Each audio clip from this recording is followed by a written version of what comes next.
cilmi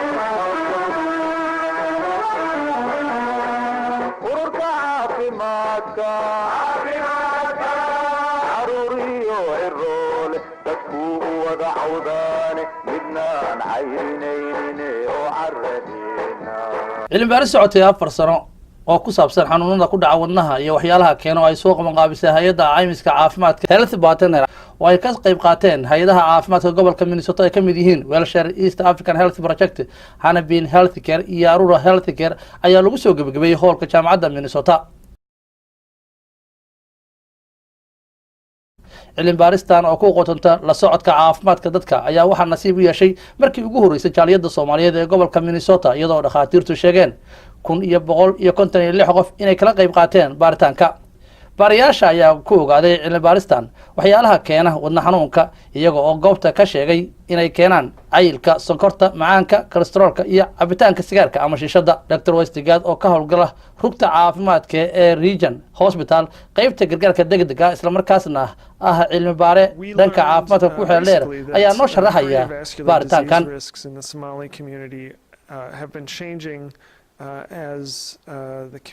waxaan ogaanay xanuunada wadnaha ku dhaca xagga Soomaalida muddada deganaa inuu isbedelayo xitaa soo galootiga kale, laakiin Soomaalida khaas ahaan waxa ugu weyn oo keena wadna xanuunka waxa ka mid ah cayilka, sonkorta, sigaarka. dhinaca ragga waxaanu kala ogaanay sigaar cabidda raggana inaysan hoos u soo degin. We have also found that smoking rates among men have not gone down, unfortunately. Dr. Cilmi Baaris oo ka mid ah dhakhaatiirta Soomaaliyeed ee caanka ka ahaa dalkeena Soomaaliya barisamaadkii haddana ku nool gobolka Minnesota ayaa sharaxaya waxa ay ka baran karaan bulshada Soomaaliyeed cilmi baarista noocan oo kale ah. waxay ka baran karaan inay ogaadaan caafimaadkooda meeshuu marayo ayna iska ilaaliyaan waxyaalaha. aqoon-yahanad Farxiyo Faarax oo ka mid ah barayaasha Soomaaliyeed ee wax ka dhiga jaamacadda St. Mary qaybta caafimaadka guud Public Health ayaa fariin ku aadan badbaadinta ilmaha u dirtay hooyooyinka Soomaaliyeed iyo ganacsatada leh goobaha lagu cunteeyo. ilmahooda inay baraan cuntada macaanka laga yareeyo, qasab maaha cunugeena juice la siiyo, biyo cad ku filan, shaax sokorta in la barin, ilmaha khudrada in loo badiyo, fruitska in loo badiyo, bariiska oo yani sidii maqaayadaha oo kale loo cunaayo, saxanka la buuxinayo dabeecadaas la joojiyo. had ilmihii markay yaryaryihiin hadii la baro laga yaabo markay weynaadaan inay yani dadaalka ugu weyn xalwada in la yareeyo ama iska joojiyo gibigeeda, waayo xalwada soqor buu leeyahay, saliid buu leeyahay, waxyaalo badan anaga dhaqan noo ah inaan joojino. Dr. Ahmed Dalmar oo ka mid ah dhakhaatiirtii hore ee Soomaaliya haddana ku nool gobolka Wisconsin kana mid ah madaxda hay'adda Arura Healthcare ayaa ka waramaya baaritaankan iyo waxyaalaha lagu ogaaday. daraasadan laba arrimood baa sabab u ahaa. mid waa cudurrada wadnaha Ameerika culays badan bay ku hayaan oo numberka cudurka ugu badan oo loo dhinto waa wadnaha. kow marka waxay islahaayeen bal qoladana aan fiirino hadda timid oo aan qabin hadii lala socdo bal hadhow maxaa soo bixi doona. kow iyo hab cusub oo wax loo baaro oo ah sida hadda meesha lagu akhriyay raasmaal bulsho ma leedahay oo kale ama waxa la yiraahdaa marmar social determinants waxa bulshada la xiriira oo cudurrada keena ma ahan ama virus ku keenayo ama bacteria laakiin waxyaalo badan oo kala ku keeni kara.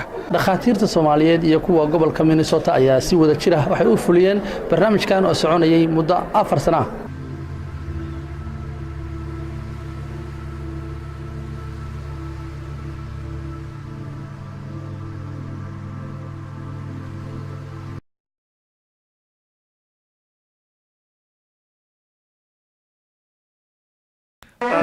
My name is Westgard. I am an emergency physician and medical anthropologist and researcher with the Health Partners Institute for Education and Research. And as the invitation said, we're hoping to have some engagement today about heart health in the Somali community. And to sort of set that up, we're going to present the results from a study we've been working on since 2014.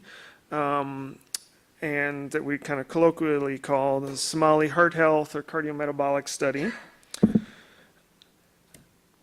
The technical title of the project is Using System Science Methods to Study Cardiometabolic Risk in the Somali Community. It's been funded by the National Institutes of Health, the National Heart, Lung, and Blood Institute specifically. There's your grant number, and like I said, it began in January 2014.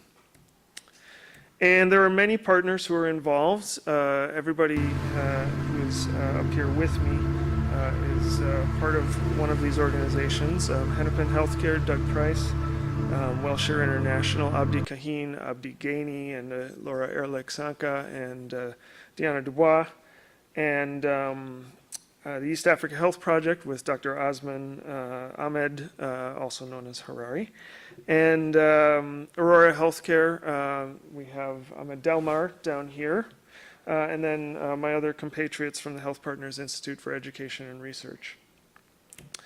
So, like I said, big study team. And at the bottom there, a big component from the community, we had a Somali community advisory panel that has been helping us all the way. So here's how it's going to go. I am going to give a little bit of an intro and an overview of the study. And then Harare will describe some of the community engagement and the importance that he sees of the study for the community. Abdi Kahin will talk a little bit about the nitty and the gritty of the survey process that the community health workers were involved in, all of the details and difficulties that we have overcome to make this possible. And then Dr. Doug Price will present our results and sort of the significance as he sees them as a clinician who takes care of a lot of Somali patients. And then Dr. Faria Farah will moderate a little bit of discussion. We'll talk about everyone's thoughts about health in the Somali community. In terms of a general research objective, we know that the Somali people are the largest African group in Minnesota.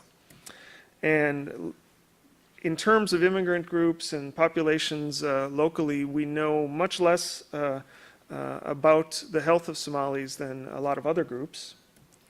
And we think that, like much of the world, Somalis may be transitioning, particularly with migration, from sort of more acute infectious disease risks to more chronic disease risks of cardiovascular, metabolic syndrome, etc. Particularly with exposure to the U.S. environment, which leads to all sorts of changes in terms of diet and energy expenditure and stress. The idea is that, and what has been seen in many immigrant groups, is that immigrants arrive in more developed countries healthier than the locally born, and that over time their health begins to approach that of the local population with exposure to the local environment. waxaan bilownay muddo aad iyo aad u fara badan intiisa bilaabanin ka hor almost 2 sano camal ayaan projectadan ka shaqaynaynay annagoo fiirinayna dhibaatada Soomaalida meesha ku sugan tahay iyo waxay u baahan tahay si at least waxa soo baxa ay noqdaan wax bari loo qaban karo Soomaalida oo maartay action u baahnaan karaya. Interviewers did interviewing in participants' homes, and so I did about 300 interviews over the 2 years or so the study was going on.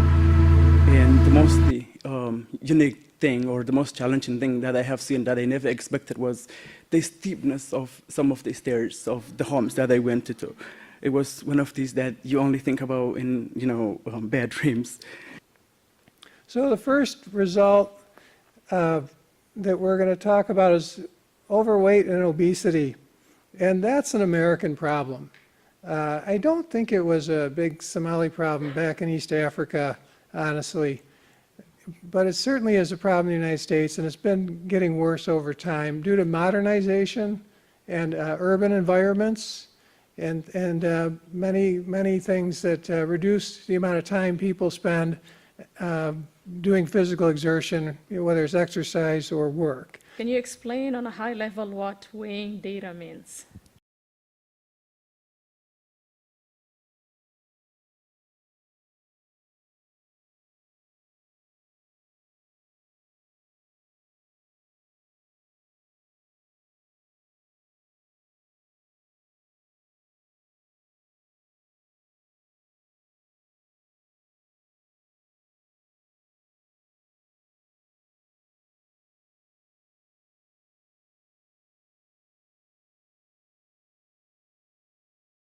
if you have data that are correlated across respondents within the sample, which we do both in the and this responds to the question about bias in interviewing the same family. The people within the same family may be correlated on various measures, and so they're not independent on those measures.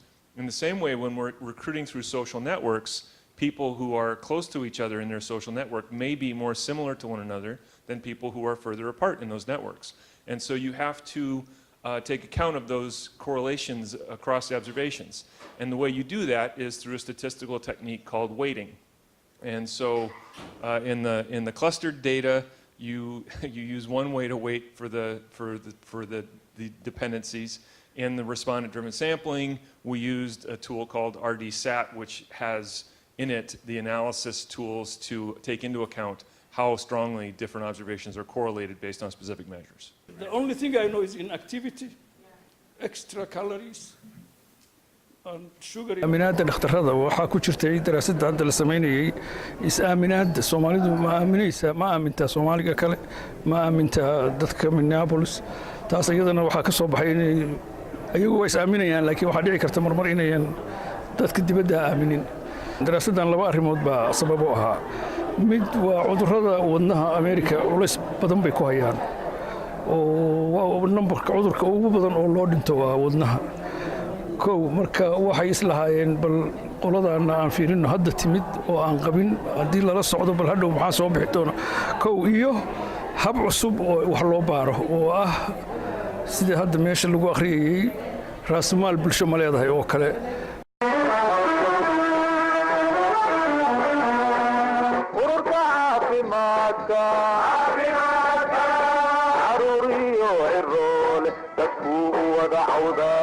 midnaan caynaynin oo caradina hala iseeyo